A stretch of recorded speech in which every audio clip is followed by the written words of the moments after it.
Welcome back, ladies and gentlemen, to Fallout 4's DLC, Far Harbor. This video is going to be a walkthrough guide in which I will show you how to acquire the unique baseball bat known as Fencebuster. And of course, to acquire this weapon, you will need the Far Harbor DLC installed. Now, the first time we arrive in Far Harbor, at some point we will be approached by this robot Pearl. She will ask us if we are the investigator she's been looking for, and you want to say yes. And of course, continue to say yes and help her out. Pearl will then ask us to follow her, which of course we want to do. Eventually, she will lead us to the Cliff's Edge Hotel. And just a warning, the Cliff's Edge Hotel is filled with ghouls. I literally could not believe how many damn ghouls were in this place. There is at least 30 ghouls here, so of course be sure to come well equipped and prepared for a battle with 30 plus ghouls. Now of course continue to follow Pearl. Eventually she will lead us into Vault 118, and once down here all of her robotic friends will lead us to the atrium, in which there is a dead body for us to inspect. I don't want to spoil the questline, so all I'll say is follow the blood trails on the floor, and then over in the corner of the atrium we will find the Fencebuster, just lying there all alone. But just be careful when you're picking it up, you don't want to get busted. As always, before looking at the weapons-based stats, I have reduced all of my character's special attribute stats to 1. I also have no bubblehead perk or magazine effects applied to my character. What this means is we will be seeing the absolute minimum base stats of the weapon. Now for maximum damage, you want to add the bladed modification, which makes targets bleed and adds exceptional damage, and secondly you want to add the aluminium frame. This will also increase the damage. Now once those modifications have been applied, we have a base ballistic damage of 34, its speed is slow, its weight is 3.9 pounds, and its value is 144 caps. As we can see up the top there, Fencebuster ignores 30% of the target's damage and energy resistance.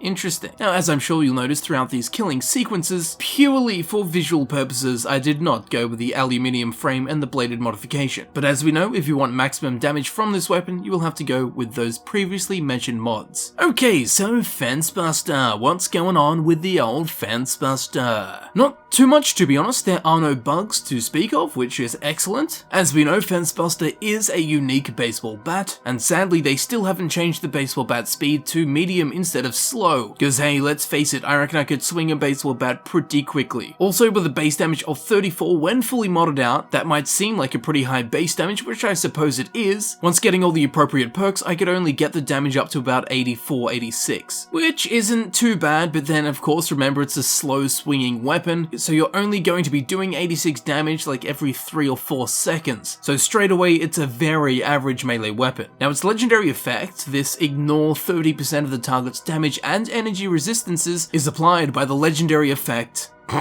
Penetrating. Well, what do you know? I've got more in common with this weapon than I first thought. So this effect, of course, is more effective against targets who have damage resistance. So there is a little bit of an upside to it. Sadly, half of the legendary effect is useless, because no matter which way you modify the Fencebuster out, it's never going to deal energy damage. So ignoring 30% of the target's energy resistance is absolutely meaningless. So that's a bit of a shame, and even though it does cut through 30% of the target's damage resistance, again, it's a little bit too slow and the damage isn't high enough for this to really be an option for a melee weapon. And if for whatever reason you were doing, say, a build where you needed a baseball bat, I would highly suggest that instead you use the 2076 WOD series baseball bat. I do have a video on it, the link will be in the description with all of the other weapon guides. It is a much more fun weapon. But now back to Fencebuster. Hey, don't bust a nut over this, it's not that exciting. Although for those of us who do like collecting all of the unique weapons in the game, you must be sure to pick this one up. So yes, I have made my mind up. I am most certainly not on the fence about this weapon. And in regards to my rather harsh thoughts on the Fencebuster, I do hope that you didn't take offense. And here it is, the Fencebuster in action.